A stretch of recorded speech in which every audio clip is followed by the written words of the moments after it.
Welcome to this post-game edition of Vegas Nation Game Day. I'm your host, Cassie Soto, here with Adam Hill. Adam, the Raiders visited an old nemesis at Arrowhead Stadium, and the Kansas City Chiefs are undefeated no more, falling to the Raiders 40-32. Yeah, in the first game, it was a real shootout, and it seemed like whoever was going to be able to score the most points was going to win the game just on offense. And the defenses weren't going to have a lot to say about the outcome.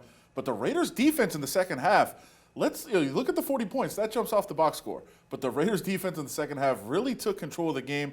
They mixed things up. They confused Patrick Mahomes quite a bit. They had the big interception by Heath running it all the way back, setting up another score for the Raiders. And let's look at the 40 points and say, hey, great job by the offense. Derek Carr, really impressive numbers, of course. First time he's won in Kansas City. First time he's thrown for over 225 yards in Kansas City. By far his best game there, no question about it. The offense deserves a lot of credit. But don't overlook what the defense did, making those adjustments in the second half and helping them get in position to win this game. Yeah, you mentioned Derek Carr, the first quarterback since 2002, Adam, with over 300 yards at Arrowhead. Just what was really working for him today? Well, I think a lot of what the Raiders were doing was what they usually do. They're finding guys underneath, a lot of Darren Waller underneath, a lot of getting the running backs involved. But in the first half, you saw what happens when Henry Ruggs takes the field. Not only does he make big plays, but he backs the defense off a little bit, and we saw him make a great catch really off the helmet of a defender in the first half, and then the long touchdown pass as well down the middle. So you get the weapons there, you start taking the shots, but then you mix in what you want to do. A lot of stuff underneath. Some Jason Witten on third down, some Darren Waller underneath, of course, but then you take the big shots to Henry Ruggs. So a little bit of everything, really, from the Raiders' offense, which they couldn't really get Josh Jacobs going early in the game. I mean, most of the game he couldn't do much. Now, he did when they needed to run out the clock. He was definitely able to put that drive together, to get the first downs they needed at the end of the game, to not let Kansas City have a shot. But it was really the passing game that really set up the Raiders to win today. Right. Well, how about you? We talked about the offense, hit on the defense again. It was a little bit of a struggle there in the first half. Second half, again, putting it together. Jeff Heath coming up with a huge interception, his first since 2018 when he was back with Dallas. That, I would say, sealed the game there for the Raiders. At least gave them the motivation to go in and say, hey, we got this. Yeah, the Raiders were already up. Yep. They were up 9 at that point, so the Chiefs were down 2 scores no matter how you look at it. Yep. But then after that, they're down 16. It's still a 2-score game, but it felt just a lot different, where it wasn't just a touchdown and a field goal would win it. They needed two touchdowns, 2 two-point conversions. It was going to be a huge uphill battle for the Chiefs to get there after that interception took place. And, that and several other plays really sealed it for the Raiders here today. And a massive win in the AFC West. Chiefs are still a big favorite to win the division. We understand that. But the Raiders have talked about this. They need to show that they belong. They need to show that they're closing that gap. They did that today. And Derek Carr said it's not going to be a rivalry until we win in Kansas City. They won in Kansas City. So it's a rivalry now, would we say, Adam? I still think there's work to do. Or after the November 22nd rematch, we'll see if it's a rivalry. Don't let the Chiefs come to Las Vegas and get that win back.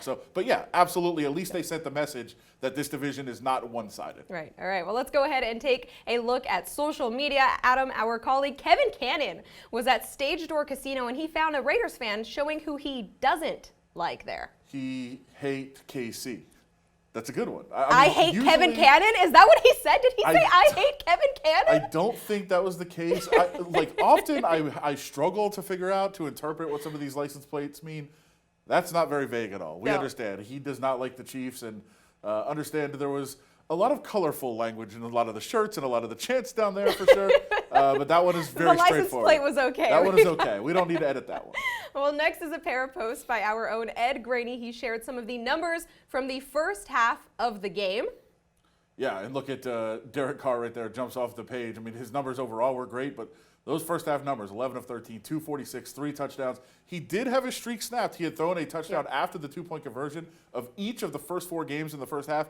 Didn't happen today. It happened just before the 2-minute warning. I think he will trade those numbers and that win for not having that final 2-minute streak alive. Exactly. Well, those numbers caught the attention of our coworker here, Vinny Bonsignor. Confused him a little bit. Was a little surprised by those numbers. Math is hard, and once you start throwing for that many yards, the math does start to add up. It starts to get complicated. That's beyond first grade, which I pretty much end math at a first grade Core level, curriculum, so. we don't do that here. Yeah, Well, finally, while the Raiders were playing, the NFL announced a few schedule changes, which inspired NFL Network's Mike Garofalo to post some odds of his own. Yeah, scheduling czar Howard Katz at 2-1. Now, I'm going to disagree with this. Russell Wilson is clearly he's clearly the favorite to win the MVP award this year.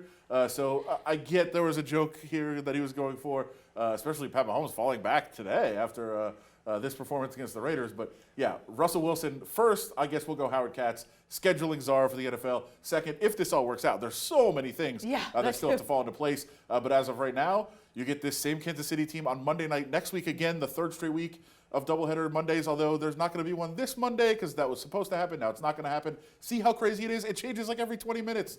That's why the scheduling czar is an MVP favorite. Well, speaking of odds, we showed you a betting slip this morning on Vegas Nation Game Day, and this ticket is a winner. Yeah. Is this your ticket, Adam? Are we going to lunch after this? What's going on? No, not mine today, unfortunately. Plus 11 on the Raiders. This one covered by quite a bit.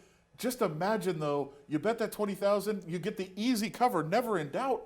But if you would have gone money line, you would have been looking at like almost $100,000 here. That might be some regret from that bettor, but I'm sure he'll be happy winning the $18,000. Yeah, that's not bad. Not a bad payday. I'll share it if he has to. If he wants to share it, that's fine. Well, that will do it for this edition of our post-game Vegas Nation Game Day. For Adam Hill and our entire Vegas Nation crew, I'm Cassie Soto. Thank you so much for watching.